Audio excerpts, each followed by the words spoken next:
बिस्मिल्लाहिर्रहमानिर्रहीम। अस्सलाम वालेकुम नाज़रीन। आज की इस वीडियो में हम आपको बताएंगे कि अर्तुगरुल गाज़ी कौन था। अर्तुगरुल गाज़ी के नाम से एक तुर्क ड्रामा पाकिस्तानी टेलीविज़न पर उर्दू ज़बान में नशर किया जा रहा है, लेकिन उर्दू ज़बान में डबिंग से कबल ये ड्रामा पाकिस्तान में इस हद तक मकबूल है कि इसके मदाहों में वज़ीर आज़म इमरान खान को भी गिना जाता है, जो इसमें दिखाई गई इस्लामी तहज़ीब की तारीफ़ कर चुके हैं। अर्तुगरुल गाज़ी सरदार शाह सलमान के बेटे और सल्तनत उस्मानिया के बानी उस्मान अव्वल के वालिद थे। वलादत का ज़माना सन 1191 के आसपास है, जबकि सन वफ़ात 1281 बताई जाती है और मदफन अनातोलिया के शहर सोगोत में वाक़या है। अर्तुगरुल गाज़ी एक बहादुर, निडर, बेखौफ, अक्लमंद, दिलेर, ईमानदार और बारोब सिपाही थे। अर्तुगरुल गाज़ी सरदार सलमान शाह के बेटे और सल्तनत उस्मानिया के बानी उस्मान अव्वल के वालिद थे। वलादत का ज़माना सन 1191 के आसपास का है, जबकि सना वफ़ात 1281 बताई जाती है। वो सारी उम्र सल्जूकी सल्तनत के वफ़ादार रहे। सुल्तान अलाउद्दीन अव्वल ने अर्तुगरुल की खिदमात से मुतासर होकर इनको सोगोत और इसके नवा में वाक़या दूसरे शहर बतौर जागीर अता किए और साथ ही सरदार आला का ओहदा भी दिया था। इसके बाद आसपास के तमाम तुर्क कबाइल इनके मातहत आ गए। गैर मुतबर तारीख़ी हवालों से मालूम होता है कि अर्तुगरुल का ताल्लुक तुर्क कबाइल की शाहकाई कबीला से था और इनका ख़ानदान बेग सरदार कहलाता था। अर्तुगरुल तुर्क ज़बान का लफ्ज़ है और दो लफ्ज़ों अर और तुगल से मिलकर बना है। अर के मायने आदमी, सिपाही या हीरो के हैं, जबकि तगल के मायने उकाब परिंदे के आते हैं, जो मजबूत शिकारी परिंदे के तौर पर मशहूर है। तारीख़ की किताबों में अर्तुगरुल की ज़िंदगी के अहवाल और इनकी सरगर्मियों से मुतल्लिक़ पुख्ता मालूमात नहीं मिलती। अलबत्ता इनके बेटे उस्मान अव्वल के ढाले हुए सुकून से तारीख़ी तौर पर इनके वजूद की तस्दीक होती है। इस सुकून में उस्मान अव्वल ने अपने वालिद का नाम अर्तुगरुल नक्श करवाया था।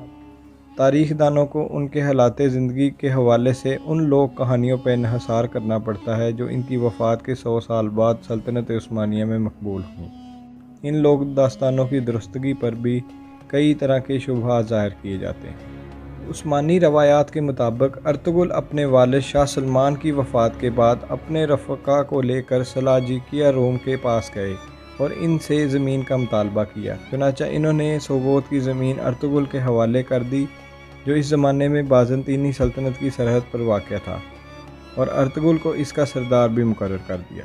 बाद अज़ां इस सरज़मीन पर कुछ ऐसे वाक़यात पेश आए जो आगे चलकर सल्तनत उस्मानिया की बुनियाद का सबब बने। इस्लाम की सरबुलंदी की खातिर अर्तुगरुल और दीगर उस्मानी सलातीन की मुजाहिदाना सरगर्मियों की बना पर अमूमन इनके नाम के साथ गाज़ी का लक़ब लगाया जाता है। अर्तुगरुल गाज़ी की उम्र भर सल्जूकी सल्तनत के साथ वफ़ादार रहे, लेकिन इनकी ज़िंदगी के आखिरी अयाम में सल्जूकी सल्तनत अपनी आखिरी सांसें ले रही थी और मंगोल सल्तनत ने पूरे अनातोलिया मौजूदा तुर्की पर कब्ज़ा कर लिया था, जो इसके लिए सख्त तशवीश का बायस था और इनकी आरज़ू थी कि एक अजीम इस्लामी सल्तनत का क़याम अमल में आए। चुनांचे अर्तुगरुल के सबसे छोटे बेटे गाज़ी उस्मान अव्वल ने इनका ख्वाब पूरा किया और एक अजीमुल शान सल्तनत उस्मानिया की बुनियाद रखी। वफ़ात के वक्त अर्तुगरुल की उम्र 90 साल से ज़्यादा थी। वो तुर्की के शहर सोगोत में मदफून है। इनकी दुरुस्त तारीख़ वफ़ात में मौरख़ीन में इख्तलाफ है।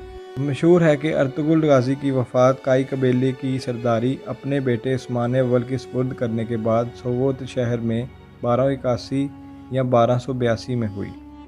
अर्तुगरुल गाज़ी से मंसूब एक कब्र सोगोत शहर के बाहर वाक़या है, लेकिन इस पर कोई कदीम तारीख़ मौजूद नहीं।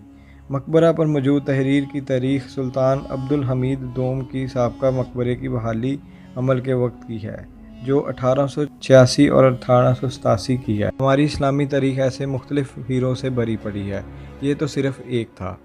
आखिर में हम ये दुआ करते हैं कि अल्लाह ताला अर्तुगरुल गाज़ी का रतबा बुलंद करे और इसकी कब्र पर हज़ारों रहमतें नाज़िल फरमाए, आमीन। तो नाज़रीन, ये थी हमारी आज की वीडियो। ऐसी मज़ीद वीडियोस देखने के लिए हमारे चैनल को सब्सक्राइब करें और बेल आइकन को दबाना मत भूलिए। बहुत शुक्रिया। अल्लाह हाफ़िज़।